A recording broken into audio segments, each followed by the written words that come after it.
واصف علی واصف کہتا ہے، غلطی کرنے والے کو ہم نادان کہتے ہیں، اور جس نے غصہ کیا وہ بے وقوف ہے۔ ہم خیال اگر ہم سفر ہو جائے تو منزلیں آسان ہو جاتی ہیں۔ آج کے مسلمان کا المیہ ہے کہ اسے اللہ سے زیادہ غریب ہونے کا ڈر ہے۔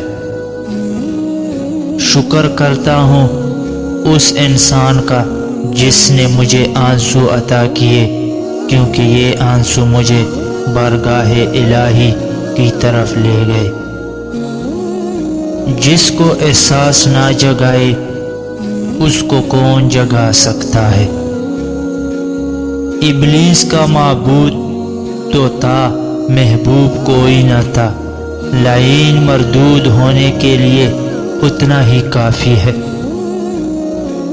انسان سے محبت وہی کر سکتا ہے جس پر خدا مہربان ہو۔ اپنے علم کو عمل میں لانے کے لیے یقین کے ساتھ ساتھ ایک رہنما کی ضرورت ہوتی ہے۔ تنہائی کے مسافر بیمار روحوں کی طرح اذیت کی منزلیں طے کرتے ہیں۔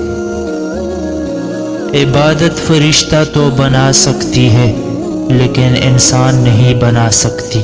انسان درد سے بنتا ہے۔ اللہ کے محبوب اور اللہ کے ولی کسی سے ایک دفعہ تعلق قائم کرنے کے بعد اس تعلق کو توڑتے نہیں، بازو پکڑنے کی لاج رکھتے ہیں۔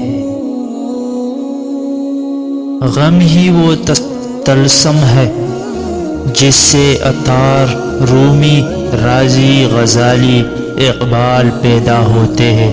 غم ذاتی ہو تو اس کی تاثیر کائناتی ہوتی ہے۔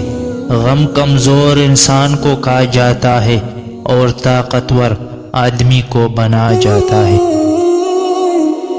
دعا میں خلوص آنکھوں کو پرنم کر دیتا ہے، اور یہی آنسو دعا کی منظوری کی دلیل ہے۔ ہر عبادت کی قضا ہے لیکن انسانی دل توڑنے کی کوئی قضا نہیں۔